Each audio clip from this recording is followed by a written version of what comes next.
The following program contains scenes and language of a frank and explicit nature. Discretion is advised.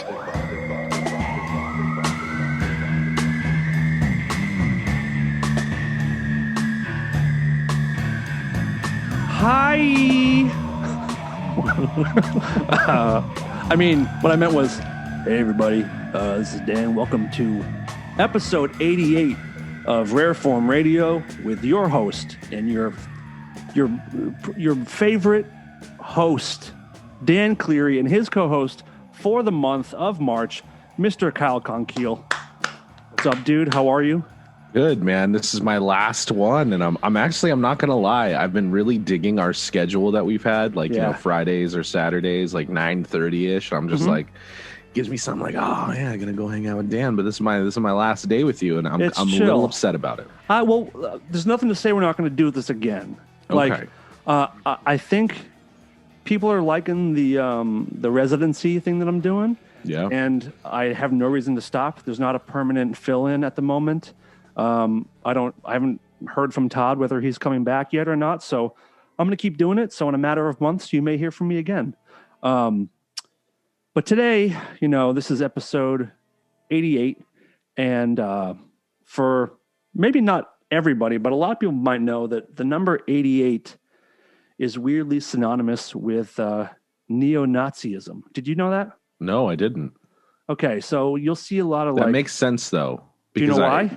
I remember growing up, the San Fernando Valley Peckerwoods were very prominent in my area, and they always had 8 balls with 88s on them. Do you know why? No.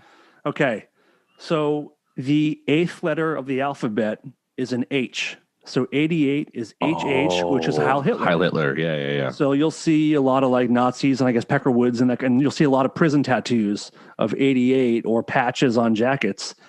And this is a very accepting podcast. We love blacks, we love Asians, we love Jews, we love gays, and that's it. That's the only people we love. And what about Mexicans? I'm part Mexican. Mexicans are cool, but like, are they really lovable? I love Mexicans. In fact, like I've had this conversation before of like, if you could be born like the coolest black dude or the coolest Mexican dude, what would you choose? And I think I would choose the coolest Mexican dude. I don't know, man. Cool black dudes are really fucking cool. Absolutely. And this is like the argument of like, what's cuter? Like what's up, young blood? True, but like a cool Mexican can kind of go between whites and blacks and Mexicans and kind of do the whole thing. I don't know. I just, I would go Mexican. But anyway, what I want to say is I don't like that 88 is kind of synonymous with neo-Nazism and racism. So I want to make a push to take this back, to take 88 and HH back. And from this day forward, this podcast is going to recognize 88 and HH as Heil Hebrew. And that's what I want to do going forward, if that's cool with everybody. What do you think? Yeah, man. Fucking do it. Heil Hebrew. I'm all about it. I'm all about it. And quickly, I want to, we have a couple new patrons this week. I want to welcome Taylor Austin to the team, and also there's 2 ways to pronounce this last name.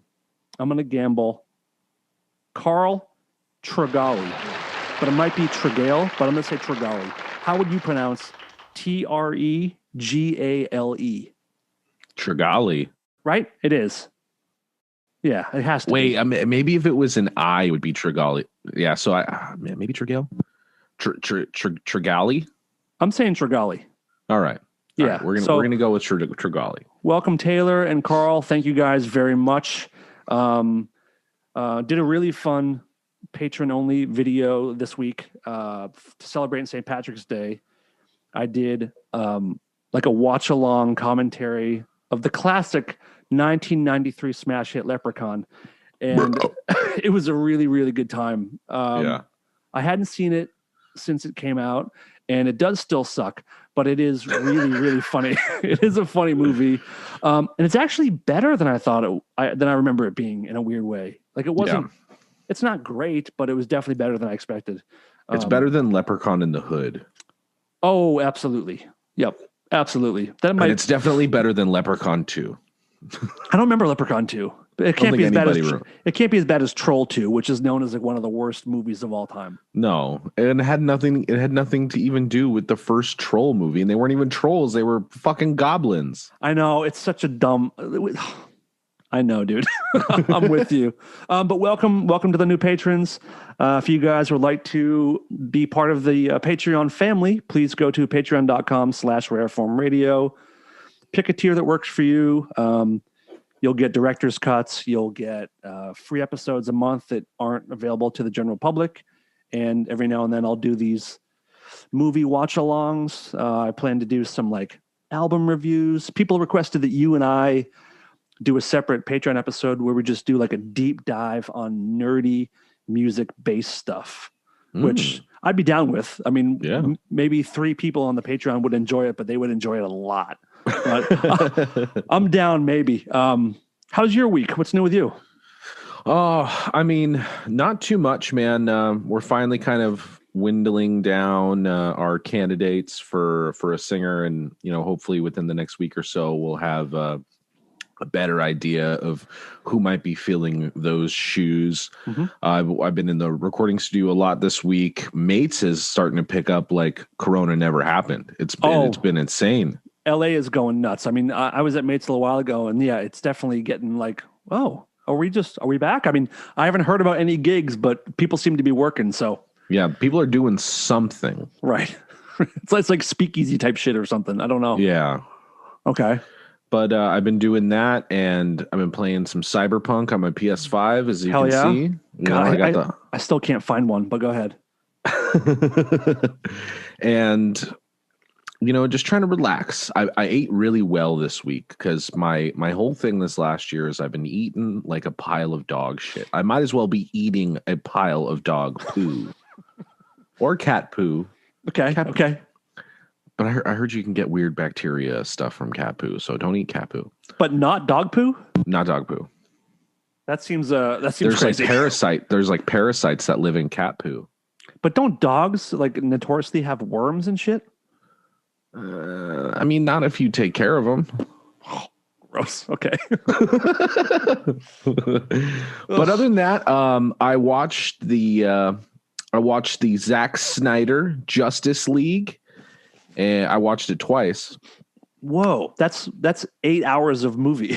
It's actually 8 hours and 4 minutes of movie. Jesus Christ. So if you guys don't know, Justice League came out in 2017, and it was directed originally by director Joss Whedon. But Zack Snyder started it, right? Zack Snyder started it, and then he had to kind of bail on the project last minute. Okay, so it was picked up by Joss Whedon, who, I mean, really fucked it up and made it like just. And we also found out recently that he's a shitty person. Right. True. That's true. That definitely doesn't help the case, you know?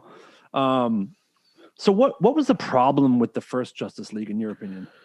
I believe that one of the biggest flaws of the movie was the character arcs. I think that DC was in such a hurry to try to make the Justice League and try to compete with Marvel. This is just my opinion.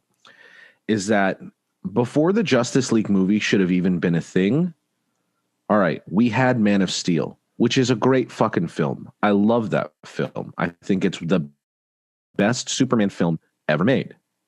Whoa, okay. But what we didn't get is we didn't get a singular Batman movie. We didn't get a singular Cyborg movie. We didn't get a singular Flash movie. And Aquaman didn't come out until after Justice League. Right. We had a Wonder Woman. We've had 2 Wonder Woman movies now. But they rushed this whole thing. Like, it was like Man of Steel, then Batman v Superman. Mm-hmm. And I'm like, there's shit that happened in Batman v Superman that it's like, it was really like they were going after the comic book fans of like The Dark Knight Returns, Death in the Family. And there is just stories that I feel like I'm never going to get any closure to, especially with the Robin suit that had the Joker writing all over it. It's like, all right, where are we in that? Is that Jason Todd? Is that Damian Wayne? Is that Dick Grayson? Whoa, you are deep in this shit. God damn, dude. Now, if it is the Death in the Family version of that would be Jason Todd. By the way, that comic book came out in like fucking 1990. If you don't know by now, fucking fuck yourself. So what timeline is it? And if that was Jason Todd, is this another universe where there's no Damian Wayne, where there's no Dick Grayson? Is Nightwing a thing? Because the whole thing was that, like, you know, Dick Grayson became Nightwing. Jason Todd became the new Robin, and they were kind of like a trio. And then Barbara Gordon, you know, Commissioner Gordon's daughter, was Batgirl. Like, where the fuck are all these motherfuckers who later became Oracle? Like, this opens up so many questions I have about this timeline. And why the fuck does Joker look like that in Batman v Superman? You mean all tattooed up and everything? You mean all the tats and all that shit? All right, don't get me wrong. I think Jared Leto can play a great psychopath. And I tweeted this the other day. But out of any universe of there have been Jokers, Jared Leto is not a good Joker. And I still stand by that point, even after seeing Zack Snyder's Justice League. He's not convincing. Heath Ledger had me fucking convinced that he was a fucking psychopath. Yeah. Jack Nicholson had me convinced that he was just a maniac. Yep. Joaquin Phoenix, I felt that. Yeah, absolutely. Yeah. With Jared Leto, like, I'm trying to fuck with a soft dick here. Like it doesn't matter. He's just slapping it around. Nothing's happening. It just doesn't do anything for me. Mm-hmm. Fair enough. And having all of these movies and then having the original Justice League, like, just kind of like just spitting at character arcs. You don't care about any of these characters. You don't care what happens to them. So you don't really care what happens to Batman. You're like, oh, it's Ben Affleck. Oh, right. Which is something that Marvel has done well. Well, first of all, every character pretty much got their own standalone movie, but you do care about them. You care about the people in their worlds. You care about their husbands, wives, girlfriends, kids, the whole thing. Yeah. DC just kind of like jumped in as if you're supposed to know everything about everybody and just like, here we go, everybody. Like, you guys know, here we go. And that's fine if you want to do fan service films, but at least give the characters their due and don't make them secondary, just nonchalant. Like, oh, here's Aquaman. Oh, here's the Flash. He's really fast. What is his powers? Everyone's powers in the DC universe are so ambiguous. Like, what can Aquaman do? Oh, he can swim real fast under the water. Oh, but he's also really strong. Oh, but he also does this. Like, what is Wonder Woman's power? Oh, she can just do everything. So she's like Superman? Not quite like Superman, but almost there. And then, like, what's the Flash's power? Oh, he could fucking run really fast. Like, no, he either is running really fast or he stops time. Pick one. Pick one. Again, something that the X-Men did so great is every character brought like one thing to the table. Where together you can do everything, and there was nothing unclear. And if you guys listen real close right now, you can hear all the nerd dicks getting hard and all the pussies drying up like the goddamn desert right now. Listen, do you hear it? It's drier than the goddamn Sahara. Drier than the fucking Sahara, dude. So let's do a quick. I haven't watched the new Justice League yet. I have to be really in the space to like sit down and pay attention for 4 hours. Yeah. And I'm currently going through Lord of the Rings at the moment for the first time. All right. So when you're done, free. When you're done with Lord of the Rings, what I want you to do is I want you to go either. I mean, you're right there. You're right next to Tony's Delicatessen. Maybe get yourself a big old pastrami with some red skin potato salad, or maybe why don't you just go down the street, get a nice big large pie, and put on Justice League. I mean, dude, it took me, the first time I watched Justice League, I will say this, it took me 7 hours to watch it. Because like I'm getting up to go pee, I'm going out to go smoke, I'm making food. It's like it's an endeavor. Right. A 2-hour movie, I can kind of get through in about 3 hours. That's fine. But I will say, I mean, Justice League it's a half a work day. Yeah. Now, this isn't really a spoiler. It's a gripe about, this is my first gripe about my spoiler-free Zack Snyder Justice League. Okay. It's in fucking 4:3 ratio, dude. Whoa, I saw someone else get upset about this today. Someone else on my Instagram story, my buddy Morgan was like, Zach, why this ratio? And it was like, that was supposed to be the theatrical style of the release. It was IMAX. I'm like, well, congratulations. You just turned my fucking 50-inch TV into a fucking 25-inch TV. So is 4:3 like super thin? No, it's a box. Oh, square. It's square. Yeah. Okay. So it's like you have these black lines down the side. Got you. It was a little distracting. I'm not going to lie. I did appreciate that there was a lot more character arc, although I do believe that the Flash was not given his credits due. Okay.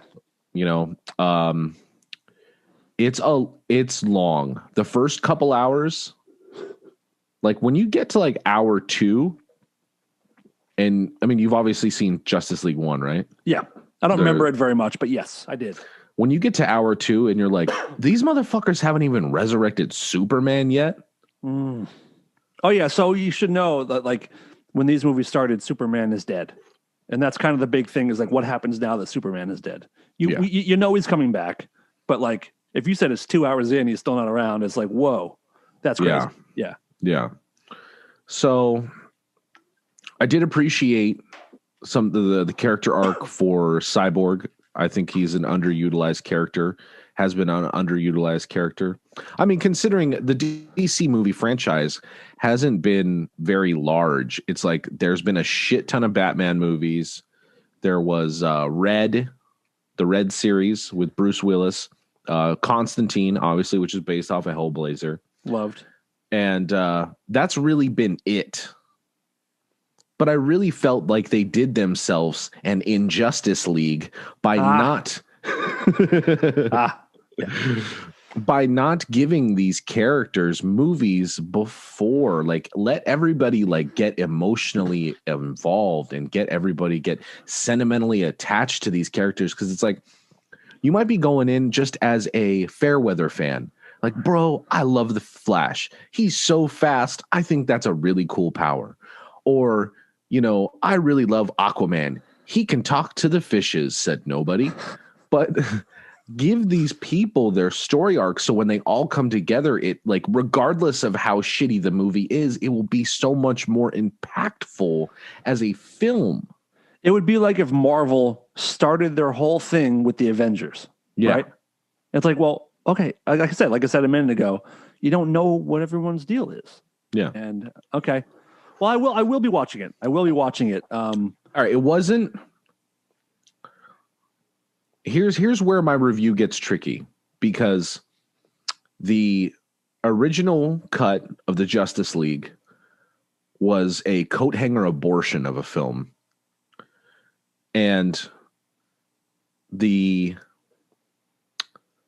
Zack Snyder Justice League is a longer, less painful experience. I felt really, it's not that I wasn't satisfied when the film ended.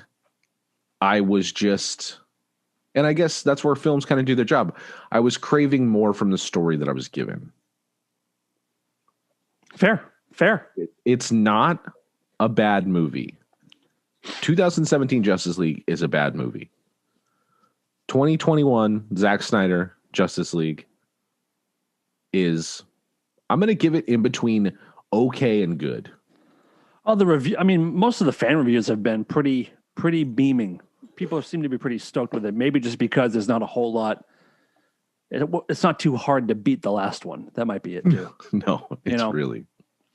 Okay, I'll be watching it soon, and I'll hit you up after I see it. I'm looking forward to it because I like the superhero shit a lot. I haven't caught up on the WandaVision and all that kind of shit yet, but I'm going to. I love WandaVision. I watched the first episode of the Falcon and the Winter Soldier, mm-hmm. which is the Marvel's been doing these spin-off TV shows, including WandaVision. WandaVision is the first one. Falcon and the Winter Soldier is the second one, and then the next one that comes after this is Loki. Excellent, cool. So instead of making these movies, I think that's what the original plan was to make these kind of movies. Mm-hmm. I actually have preferred them being limited, 8-episode series because they're about 40 minutes long per episode. You can cruise through it. But if you think about it, a movie is typically like they're not going to make a fucking 3-hour Wanda movie. No. They're not going to make a 3-hour. So you have more time and there's more plot and development than you can like. I don't know. I'm really enjoying how, and I can't wait to see what they do with Loki and the future episodes of Falcon and the Winter Soldier. I feel like I get more time in that universe, and I've been kind of craving that lately. I've watched all 24 Marvel MCU movies. I've probably done that 3 times since last year. Dude, that's a lot. Yeah. You might want to talk to somebody about this. I'm someone who watches. I can watch. I've also rewatched Game of Thrones as well during this. Fuck Game of Thrones. Fuck every minute of Game of Thrones. The first 4 seasons are great. Last 4 seasons are terrible. Don't give me that fucking bullshit. It's all bad. Like, I watched the first 2 seasons, I think, and I was like, who is anybody? I don't know who anyone is. It's hard to keep up, yes. Every single person in the show looks like they're fucking in band of horses. I don't know who I'm supposed to be rooting for, who I'm supposed to hate. All right, just think of this. Anybody that dies is the person you're supposed to be rooting for, except for Joffrey and Ramsay Bolton. I just don't even start with me. I like you less the more you talk about Game of Thrones. And I don't want to like you less, but I do want to talk about. I'll flay you and feed you to my hounds. I don't know what that is, but I hate it. I hate it. Whatever that is, I hate it. But what I do love, is that a Rucking Fountain shirt? Dude, I have like seriously 40 Rucking Fountain t-shirts. And that's a lot of scratch, dude. Kyle's wearing an Evil Dead. This company is called Rucking Fountain. I have 4 different versions of this t-shirt, by the way. Sorry to interrupt. Continue. So you're one of those, like, you got to have the variants and you have the long sleeve.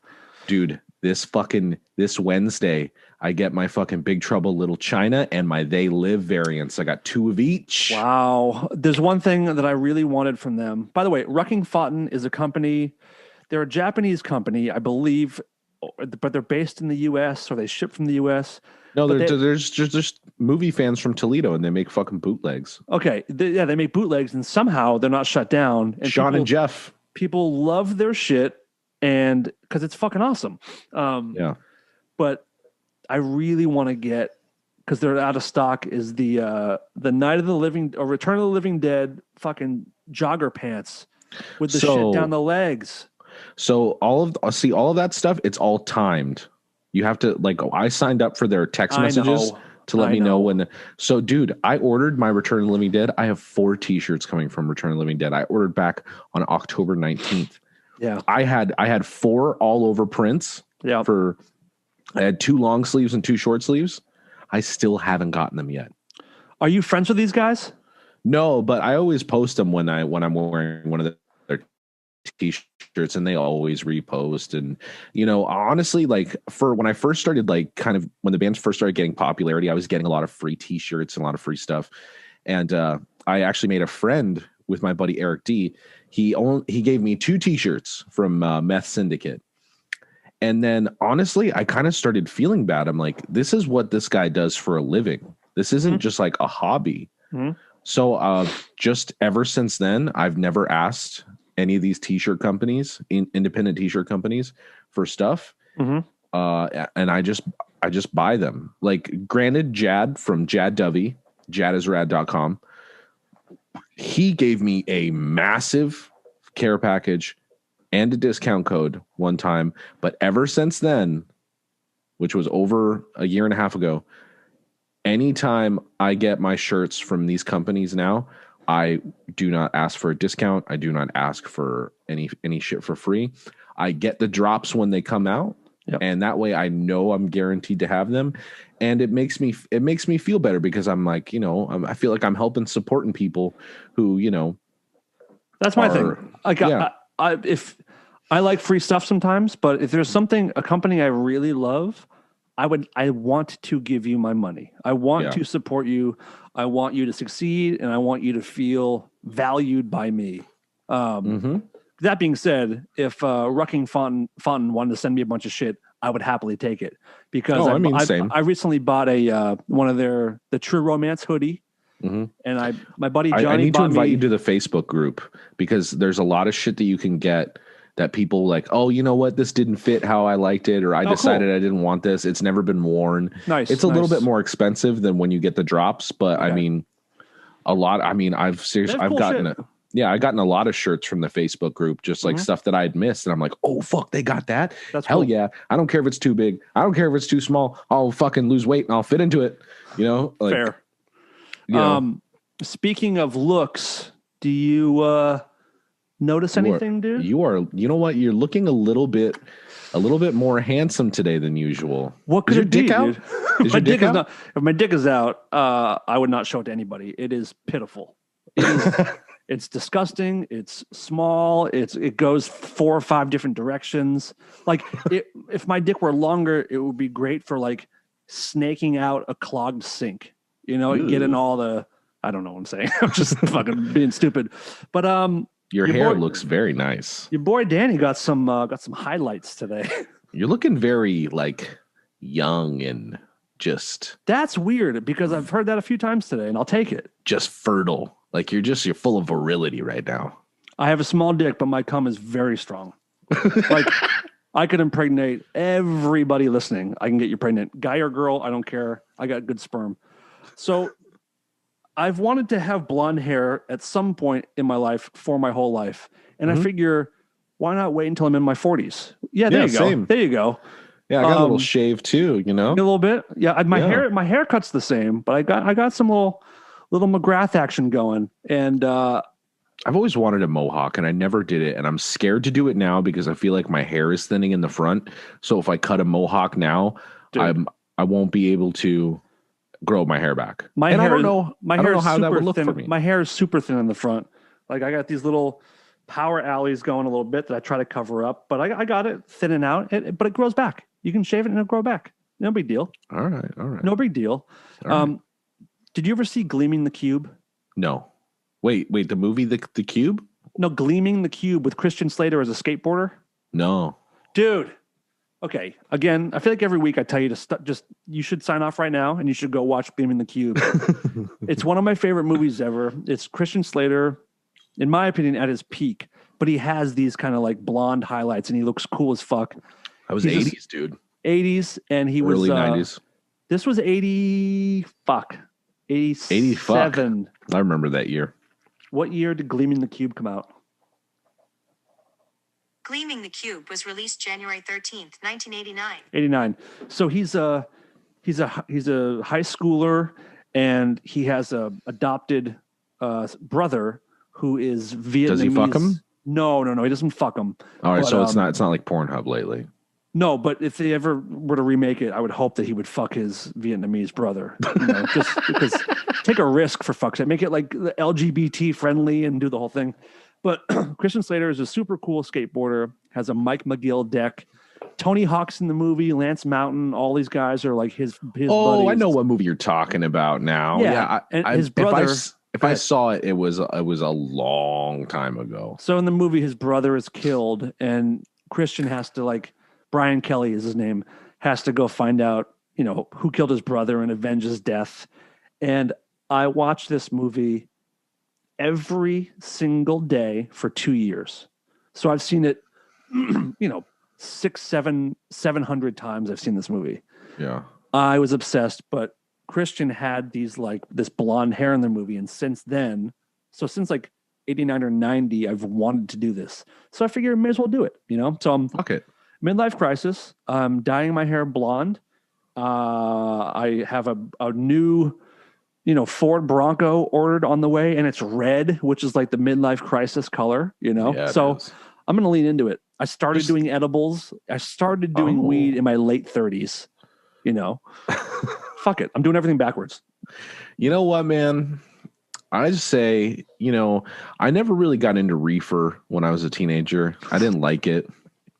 I didn't like it at all. I started smoking in my late 20s, early 30s, and I don't really anymore. I mean, and I dyed my hair for the first time this last year. I got this little fucking Mr. Fantastic blonde streak going on.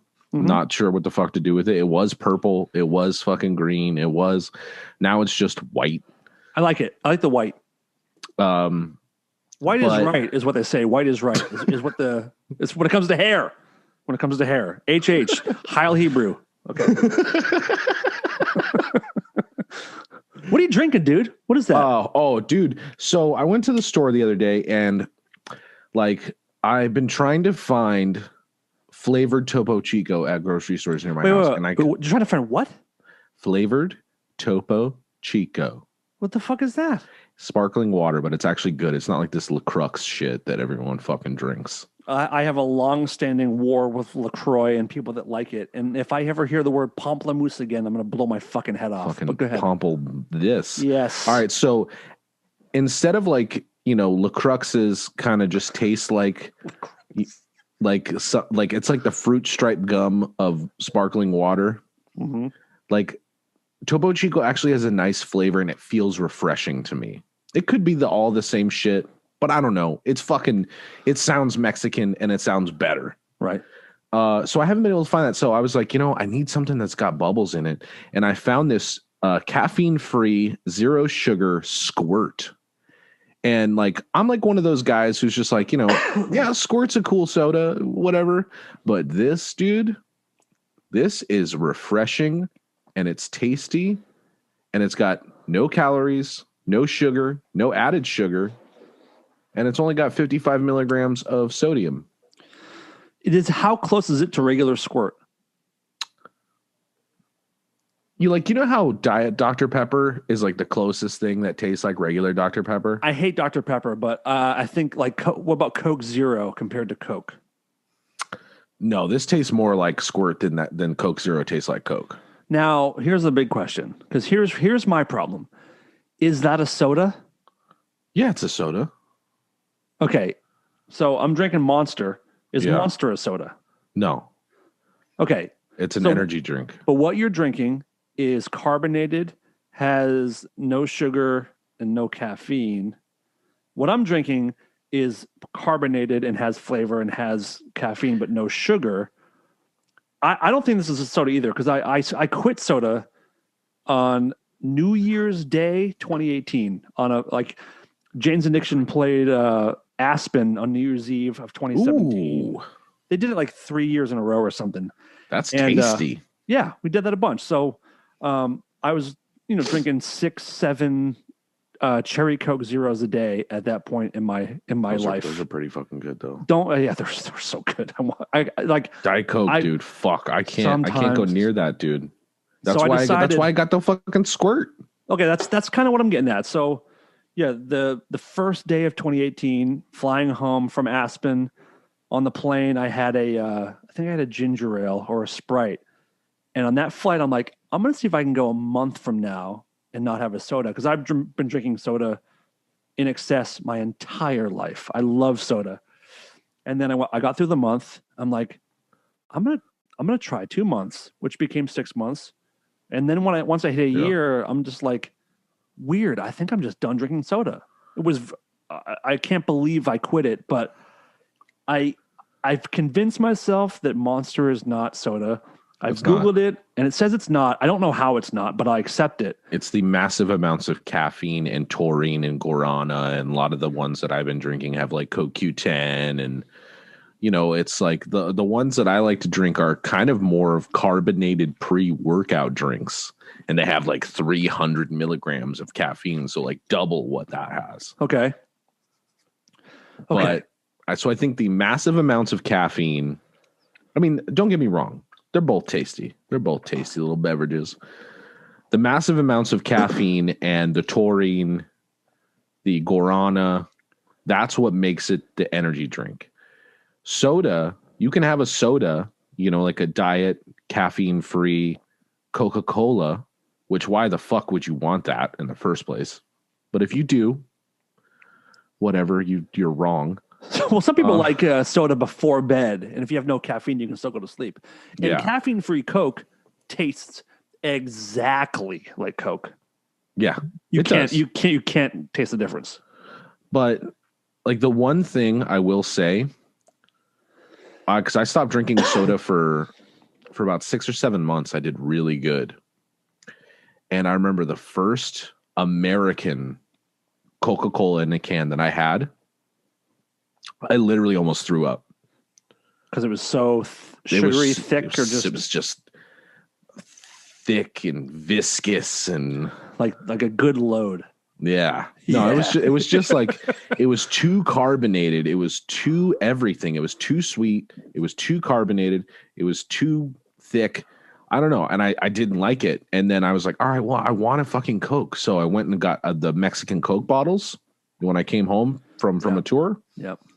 When I went to, I don't know, I think I was at, what's the fucking Los Burritos. I love me some Los Burritos. Mm-hmm. And got a glass bottle Coke, and I was like, there it is. Because like when you drink soda in other countries, like my favorite Coca-Colas come from Europe and South America. Because it's real sugar, it's cane sugar. It's not this fucking over-processed fucking bullshit. See, that's what I like. I'm in the super rare group where like everyone's jerking off from Mexican Cokes, and I'm like, I don't like that. I don't like the bottle Coke. I want to go to Ralph's. I want to get a 12-pack of Coca-Cola made in Atlanta, Georgia, and that's what I want to drink. How do you feel? Yeah. How do you feel about? All right, so there's a couple fountains that I call old reliable for beverages. McDonald's Coke is the best soda that there is. McDonald's Coke. All right, so we're in agreement to that. McDonald's Coke is the best soda there is.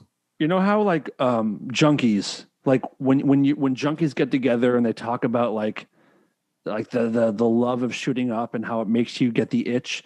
Mm-hmm. When I talk about McDonald's Coke, like my fingers start doing like maybe I could just have one, because like on a summer's day, like when you're working for mates, or like after I'm done with a gig and I'm sticky, sweaty, I'm miserable, my body hurts, or it's hot in the car or truck, going through a McDonald's drive-through and getting that icy, a large fucking iced up, because McDonald's also has the perfect ice.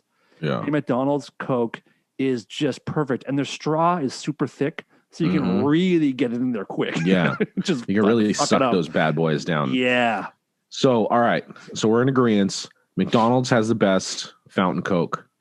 Okay. Yep. I want to say that Del Taco Cherry Coke is my that's my number. Del Taco Cherry Coke. So McDonald's is my number one because it's everywhere in the country. Yeah. But if I'm being honest, my number one real soda is Del Taco Cherry Coke.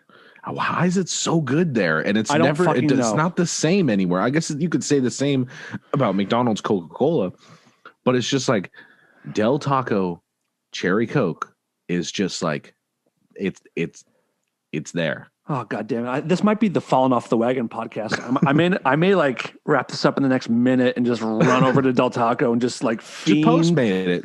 Just Postmate it on your phone right now. Dude, you're enabling me. And then it'll deliver in like 30, 40 minutes. You're being Dr. Feelgood. You're enabling me. You're trying to get me to fall off so he's you feel better about yourself. Good. Yes. He's the one when you want a fucking Cherry Coke. Have you watched Vince Neil do that song in like recent times? Yes, I have.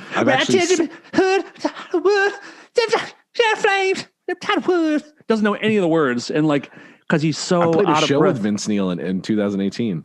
What do you mean? Like in his solo band? We were in a festival. We were at a festival. Oh. Kansas City. Like we were at a racetrack festival. What band were you in then? Bad Wolves, yeah. It was still Bad So Wolves. I wouldn't be surprised if at that time he went on before you guys, but did he go on before you? No, we were the first band on. That's when we first started touring. Okay. Even still, I feel like it was early though. Listen, I love Motley Crue, but I feel like if I started a band tonight and played a show tomorrow, Vince Neil should open for me. That's how bad his solo music is to me. Like, I don't know. If you're in a band like Motley Crue or any kind of band like that and you start your own thing, here's the deal. Don't expect anyone to really care. I don't know. That sounds shitty, and I want to support all musicians, but like, who is loving Vince Neil's solo work? Tell me how it was. Did you watch it? I heard it. I did not watch it. I was packing the trailer. And did you love it? No. Okay. Honestly, the people that want to go see Vince Neil, it's like I don't really think he's doing like club shows. You know, he's playing festivals, maybe some clubs here and there. They just want to hear him play Motley Crue. That's it. Like Sebastian Bach, you start a new band. That's what people want to hear. Youth Gone Wild and 18 in Life. Yeah. You know, you just have to accept that that's the way it is. Yeah. Again, I love Motley Crue. I've seen them play a bunch. I love it. When they do the reunion, I will be there and I'll be loving it. I love Nikki Sixx. I think he's a brilliant songwriter. Like people don't know this, but like he wrote all the songs. Yeah. Words, music, everything. He's a genius. Yeah. But like, man, Vince has some work to do before they do this reunion. That's a good one. That was nice. Yeah, that's that diet. That's that diet fucking squirt. Had some bass to it. Yeah. We were chatting about horror movies. Do you know who Ronald Defeo is? Ring a bell? Mm-mm. Have you seen the Amityville Horror?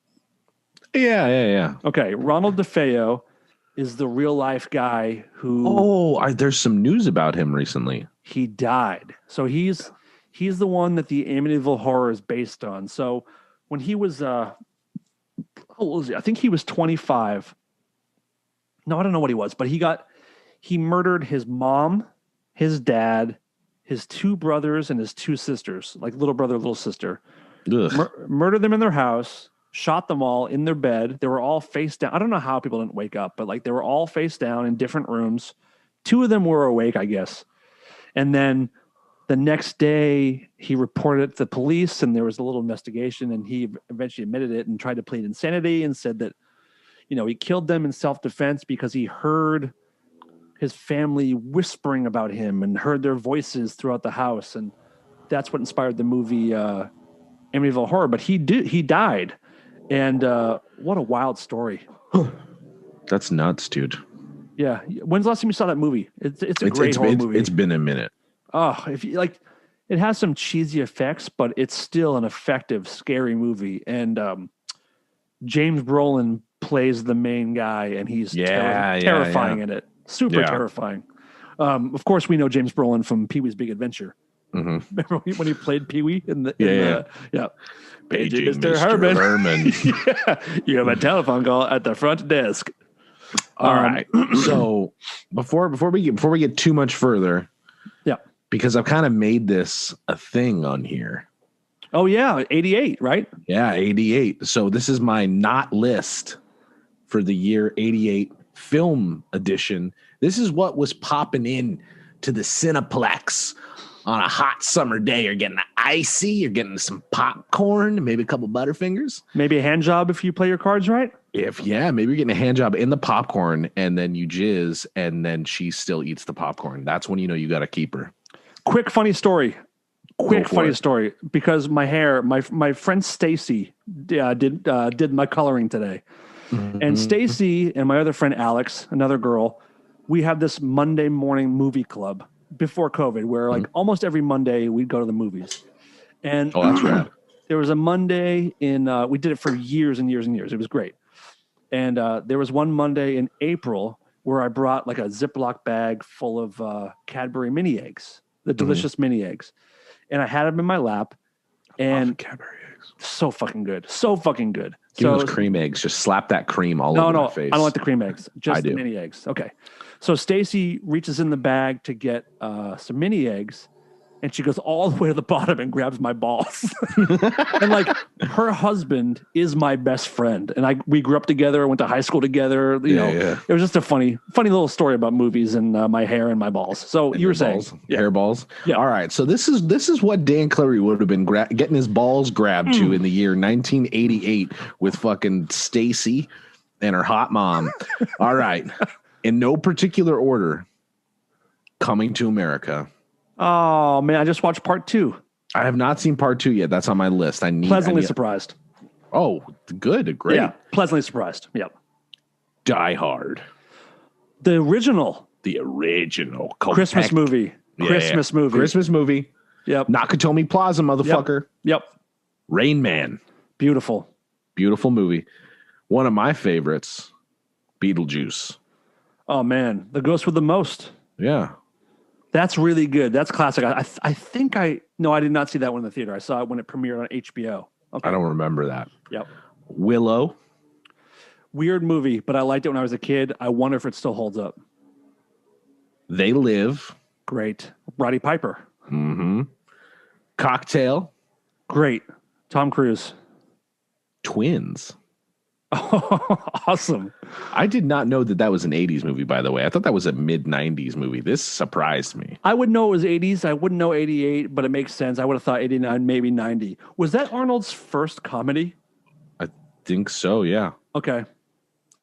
All right. And the one movie I watched probably more than anything in the world when I was a kid, Who Framed Roger Rabbit?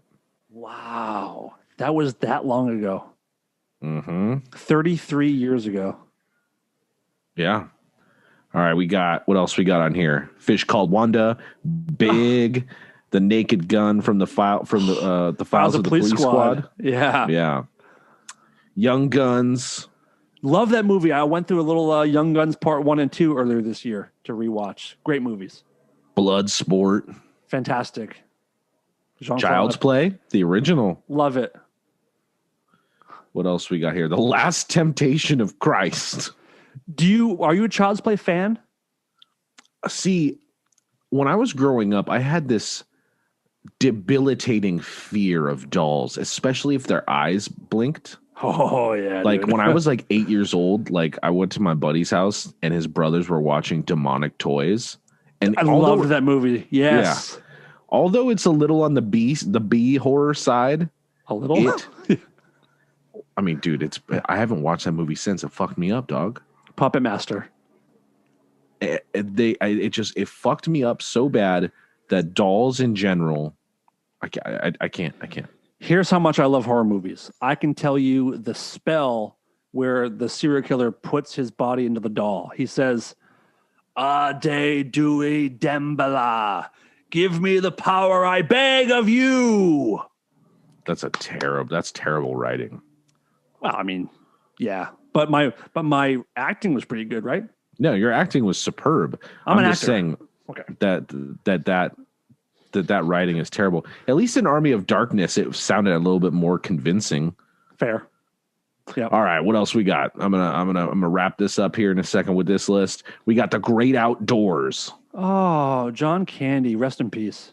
Earth Girls Are Easy. Never saw it. Really? Never saw it. The Blob. Great. Rambo 3. That's when that was. I remember that movie was written up in Fangoria because of how gory it was, and I believe there's like 182 deaths or 112 like deaths. And that movie had a massive struggle with the MPAA as far as like not getting an X rating because of how violent it was. Oh, this heartbreaker from my childhood, The Land Before Time. I don't think I saw that one either. That's an animated movie, right? It's a dinosaur animated Oh, yes, movie. I did. I don't remember it, but I did see it. Okay. Three Horns Don't Play with Long Neck. Scrooged. One of my favorites. Killer Clowns from Outer Space. That's a fun one.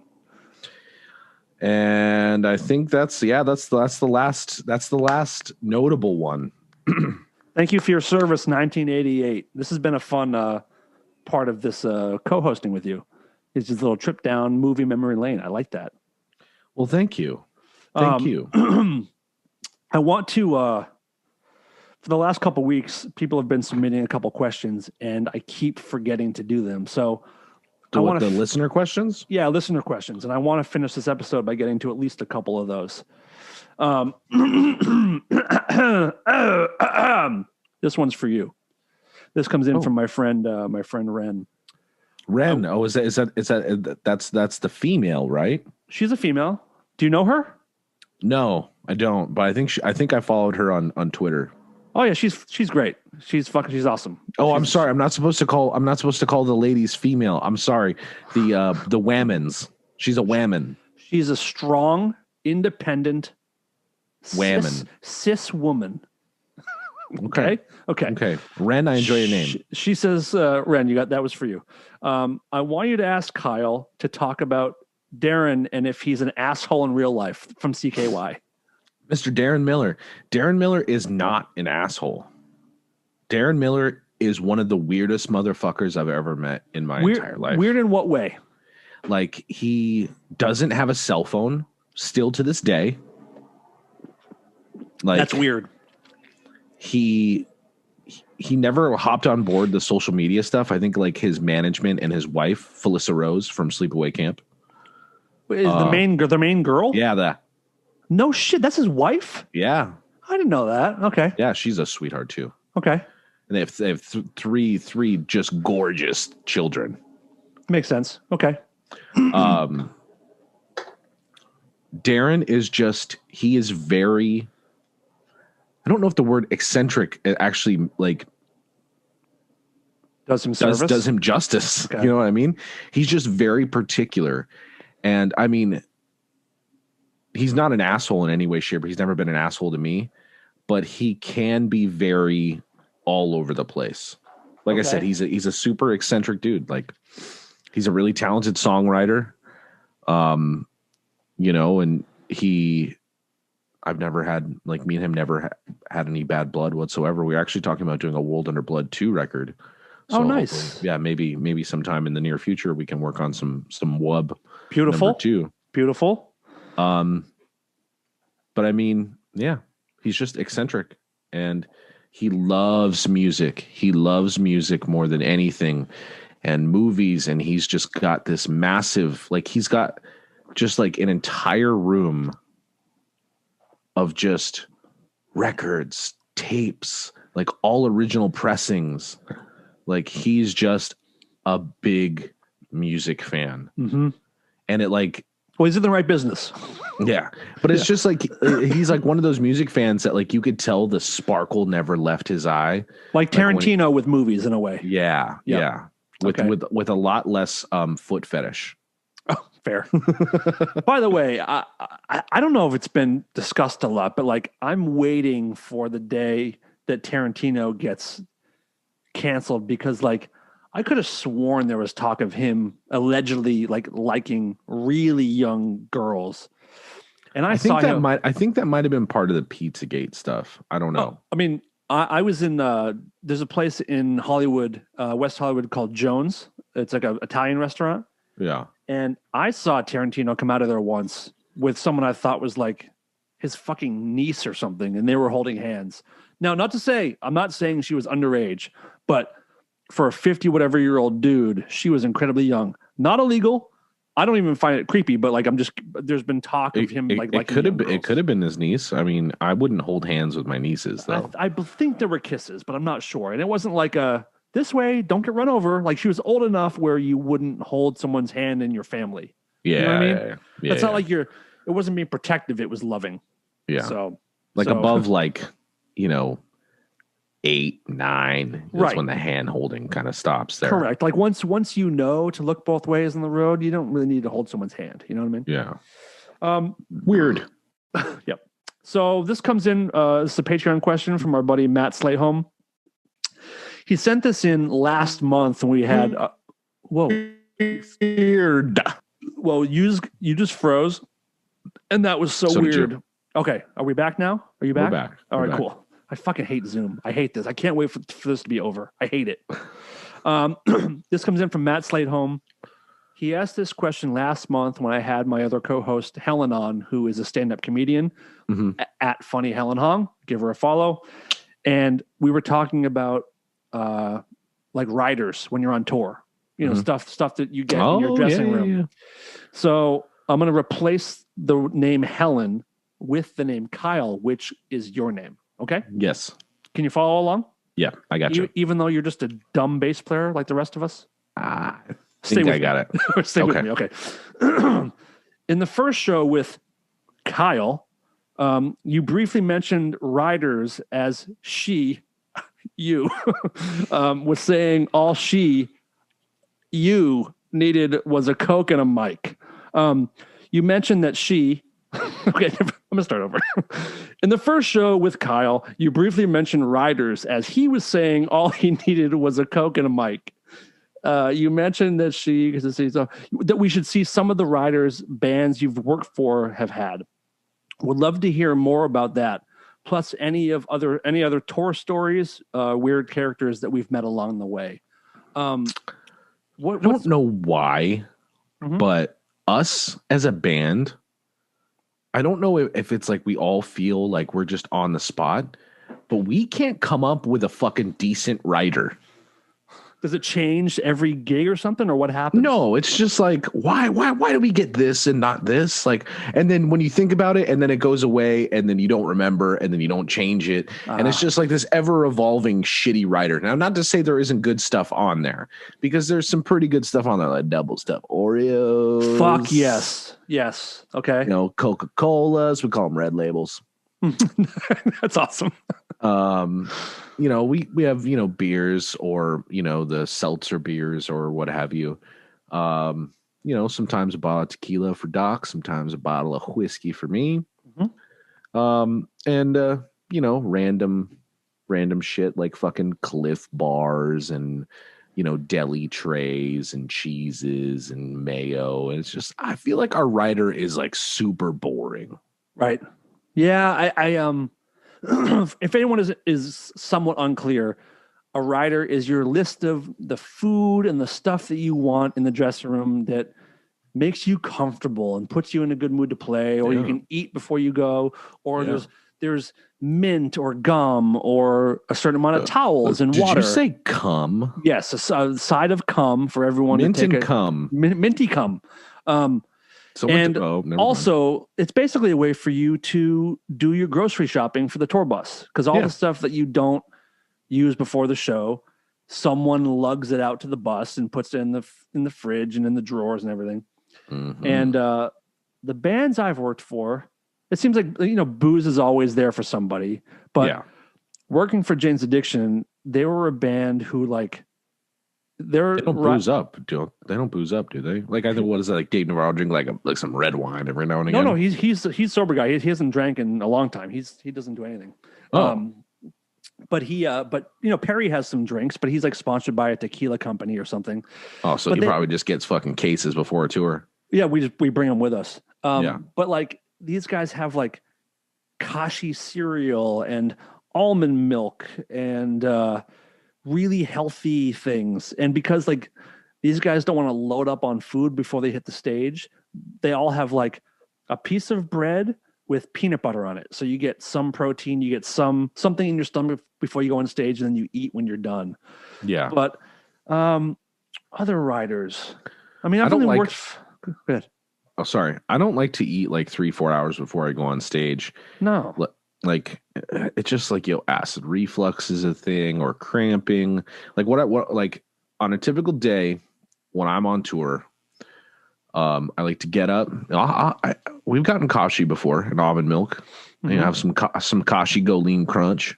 You know, have some of that, maybe some blueberries or banana. Fucking suck down a monster. And then for lunch, I typically like to do something super light. You know, because we lunch. I lunch around like, you know, 2, right. 1 or 2. I'll do like a plate of like arugula and tuna. Okay, that's healthy. And maybe if there's like little breads, I'll have like a piece of bread just to hold me over.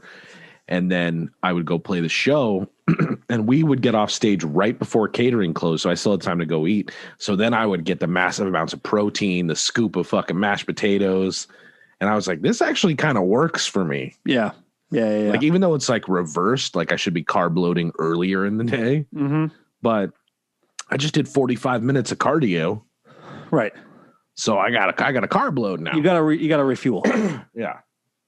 Yeah, I've only really worked for two kind of big bands, and the Marilyn Manson rider was relatively simple for most of the band. And I remember back in the day, Manson's personal one was sort of funny. Like he would put a list of DVDs on the rider, or they'd send the PA out, or the runner. They send the runner out every gig to buy this stack of DVDs, and every night he would just leave them in the dressing room, and then like the next gig he would send the runner out again to buy them again. And like, why didn't someone just take the pile of DVDs and hide it from him? If I remember right, he didn't want that to happen. Like he made a point of it, I think, to like leave them behind. And I challenge anyone to tell me what the point of that is. I have no idea. Maybe he just loves cracking open a fresh DVD. That's like his thing. Maybe that could be it. You know, it's like it's the rush. Like when I know smokers love like taking that top thing off the wrapper of the cigarettes. You know, or it's the ritual of it. He likes the ritual of opening movies. Maybe. Yeah. I mean, It's just weird. Like he's such a nice dude. It's crazy that he would do that. Okay, one more question. Moving right along. This comes in from Jesse Thermos. What a name. I love it. That really made me want like tomato soup. Oh, why? Or like some chicken noodle soup. You said thermos, dude, and for some reason it reminds me of being a little kid sucking soup out of a fucking thermos. Remember that? Like you go to school, like your mom would pack your lunch at 7 a.m. and when you eat lunch at like noon, the soup is still like piping hot. Mm-hmm. You know, I guess that's kind of that's how thermos works. That's kind of the point of it. Yeah, grilled cheese tomato soup. Yeah, it's a good combo. Jesse Thermos says, how do you and Kyle feel about being out in public after being vaccinated? I get my second shot in a few weeks, and I have to say, it still freaks me out. All right. First of all, we forgot to cover this. I had no side effects after my second Pfizer shot. Blown away. I did. You know what? Coincidentally, I did sleep 12 hours that night. But I call that a win. That's not coincidentally. Well, I'm just saying, I still slept 12 hours. That helps. Okay. Yeah. I mean, I wasn't like overly fatigued. I was just like, you know what? It's 9:00. I think I'm going to go to bed. Mm-hmm. And I woke up at fucking 8:48 the next morning. Okay. And I felt refreshed. Mm-hmm. Raging mega huge boner. It was great. Let's talk more about that for a minute. let me walk me through this boner inch by inch. It'd be a very short conversation. It's about 2 inches long. It's a quick story. By the way, they say that like the more adverse your reaction to the second shot, the better your immune system is. So if it's not a competition, but if it were a competition between immune systems, I definitely beat you because I had some major symptoms. Yeah. So I do have a shitty immune system. That's one of the reasons. That's one of the reasons why I wanted to get the shot. Well, now we know. You're weak. Yeah, I'm a piece of shit. You're a weak piece of shit with a 2-inch dick. I got a lot of shit going on in here. My body's trying to fight off everything at once. You know what I mean? I get it. It's after I got my first shot, I felt a wave of euphoria. Yeah. I was in a great mood. I was like, yo, motherfucker, COVID can't get me, you son of a bitch. Well, I could still get it, but at least I won't die now. Yeah. It's emotional. It was weirdly emotional. Yeah. It was like, man, this year has kicked our fucking asses.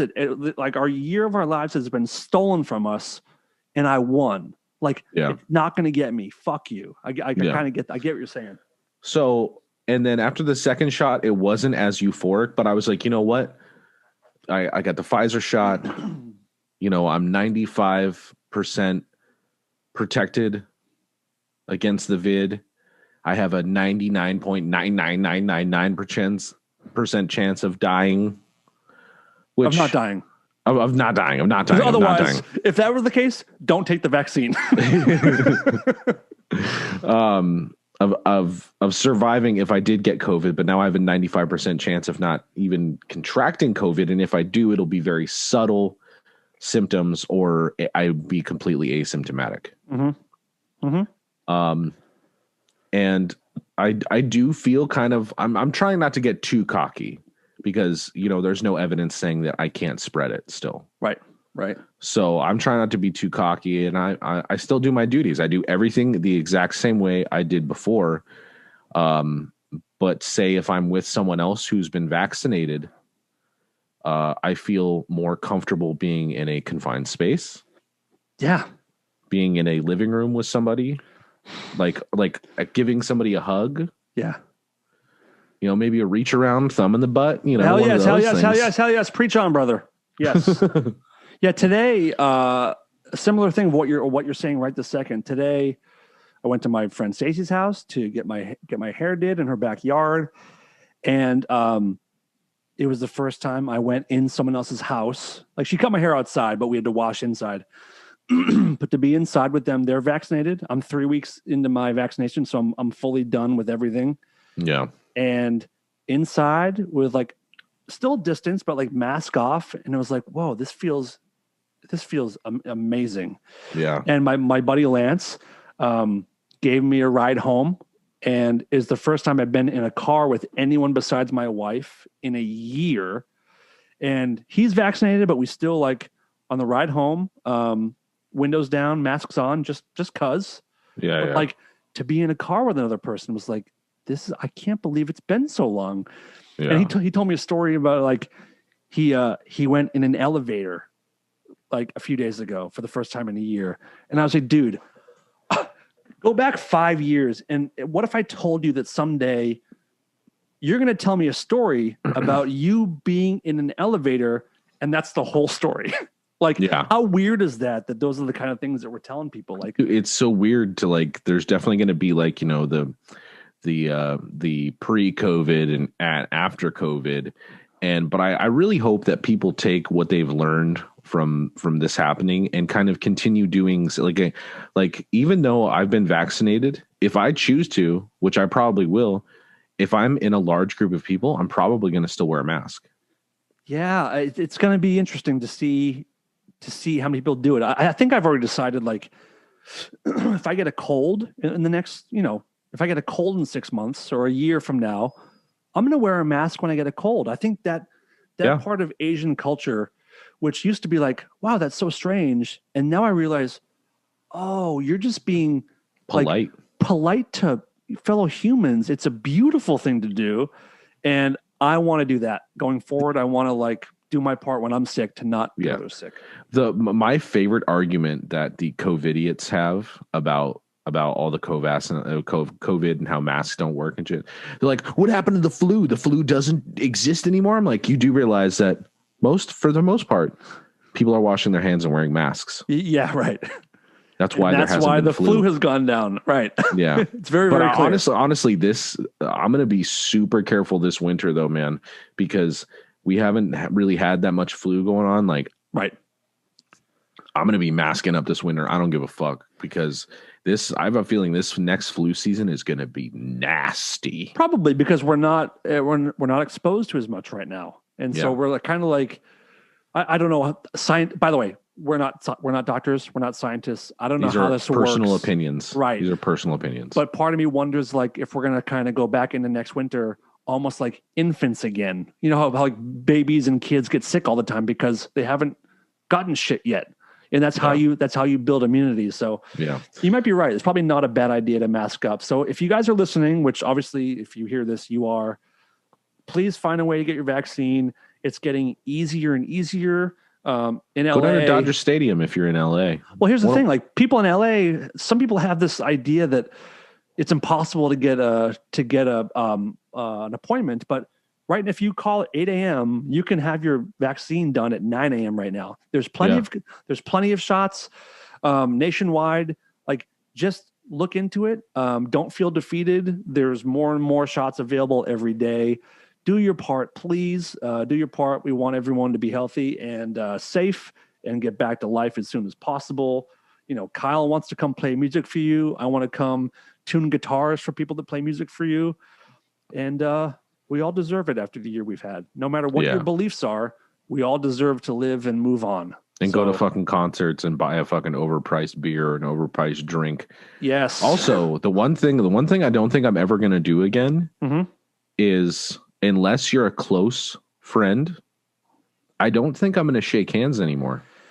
There's been people like Howard Stern has been saying for 20 years, like, why do we do this? Like, why do the grossest things on our bodies is probably our hands. Like, we use it to open every door and keyboards and steering wheels and buttons and everything. Like, and your penis, and like when you're fisting your own fucking asshole 4 hours a day, and then you go like put your hands on your wipe mom. your ass with these things. So what I do, I always wipe the shit off my ass with my fingers, and then I take the toilet paper and like clean it off with my fingers. Yeah, same. I know it's not how you're supposed to do it, but like that's my version of it. That's how I like to do it, and that's how I do it. But yeah, hands are fucking disgusting, dude. I'm all about the fist bump. I've liked the elbow. I've liked the elbow, foot. the chicken wing. Yeah, I'm into it. It's like the fist bump. That's still a little bit like. Yeah, that's but like still a little bit too. You don't ever wipe your face like this. You don't put food in your mouth. That's with true. Your knuckles. So like that's true. The back of your hands is a different story. Like but it's like your dick beaters, right? Your dick beaters. You don't want you put those in your mouth. And I used to be a nail biter. I still am, and I smoke, and I fucking it's gross. Yeah. I wonder if that's going to kind of start working its way out of society a little bit. I wouldn't mind it. Like, dude, a fist bump, like a handshake or a hug or whatever. How about just a nod or a wave or hey, what's up? Nice to meet you. Yeah. But hugging, I mean, we have to hug. Like the people that you love, people close to you, friends. Yes. I don't remember the last time. Can we hug now? Can you and I hug yet? You had your last shot when? This week? Monday. You got to wait another week or so. Yeah, well, we'll say 2 weeks just to be safe. I imagine next time I see you, we can probably hug it out. We can probably kiss too if you want. Kyle, don't tease me. I will suck your fucking tongue out of your mouth. It will detach and I will swallow it like an eel. Do you know what one of my most favorite? So there's 2 favorite things I like to say in a crowded room, and that just makes it real awkward. I have a gun is a great one. No. Oh, okay. No, not that one. So one of my favorite things to say in a crowded room, especially a bar when I'm drunk, is whose dick do I got to suck to get a blowjob around here? That's pretty good. That's pretty good. Okay. And the other one is be like, oh yeah, they'll be like, oh, you see that dude over there? Be like, yeah, I'll suck his fucking dick clean off his body, make him look like a Ken doll. That's really good. Also good. I remember when I was in high school, I used to hang out with like skinhead dudes, but not racist ones, like ones that were just into like oi music, and like Dropkick Murphys fans, like there was things in Boston called the Sharps. Yeah. And they were it's skinheads against racial prejudice. So they would go and like fuck up the racist dudes. So like I was friends with a couple like oi skinhead guys. And I watched this guy Ryan and Johnny get into a fight with a tow truck driver. And this dude Ryan, right before the fight happened, this tow truck guy had a really bad attitude. It was in a Dunkin' Donuts parking lot, of course. Mm-hmm. And tow truck driver was this guy we kind of knew, but he was a total scumbag piece of shit. Started running his mouth, and the guy Ryan said, dude, you're about to fight me, and you better hope that you win, because if you don't, I'm going to knock you out, roll you over, and fuck you in your ass. I promise you, in front of everyone here, I'm going to fuck you in your ass. And the dude didn't win. He didn't get his ass fucked, but it was a really good way to like make someone worried. Like, if you don't win, I'm going to fuck you. This guy's going to fuck my ass. Yeah. This man is going to rape me. That's incentive to throw the fight, if you ask me. Get that dick in my butt. But, I'm out. I'm out. And as I'm falling, I just pull my pants down and pop my butt up in the air, make it easier. Put it in, baby. And on that note, if you're watching this on YouTube, please do us a favor. Subscribe. And like this video, because that's what helps grow this show and get some more viewers, and helps me, helps us, helps everybody. If you're listening on iTunes, please take a moment and go give a 5-star rating. Leave a review because, again, it helps build the show. I appreciate every one of you. Kyle, you can follow him on Twitter and Instagram at KS Konkiel and follow his band at Bad Wolves Official. Is it Bad Wolves Official everywhere? Yeah, I think it's Bad Wolves. Instagram. The Doc takes care of the Twitter. I think it might just be Bad Wolves on Twitter. I don't know. It's we need to be cohesive. Just look at Bad it's Wolves. findable. Look up your boys. They have new music coming. I've gotten a lot of messages this month. People have really enjoyed having you on here. We've had a couple of votes of people saying like Kyle should be the permanent guy. Wow, you know what? That makes me feel really good. I've had a really great month with doing the co-hosting. It's been super fun. I've been looking forward to them every single week, and every single time we do this, it's always a blast. So anytime you need old Konky in your corner, you just give me a call. Likewise, I love to do your show again too. It's a lot of fun. This has been very easy guy to talk to. Always good to catch up. 4 weeks has flown by. It has. And Kyle, I thank you very much for your time.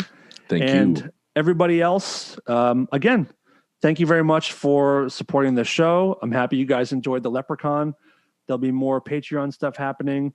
At the moment, that's the best way to support the show if you want to do that. Or like I said, just follow along, give the likes, give the ratings and reviews, and it helps us big time. And there will be a butthole tier soon. Oh, yes, there will. Yes, there will. Thank you, Kyle. Thank you, everybody. And please remember that tomorrow is just the future's yesterday. We'll be back next week. And boy, do I have a guest for you in the month of April. Holy shit. The co-host is going to be good, but man, do I have a fucking guest. I'm going to tell you when we're done, Kyle, off the air. I think I already know and I'm jealous. Oh, really? Okay, yeah. Cool. All right, cool. It's not him. Okay. He's coming on in a few months. Okay. But, okay. And everybody else, we'll see you next week. Thank you very much. I love you and goodbye. This is Lola, and I'm here to tell the world to stop being such pussies and listen to Rare Form Radio.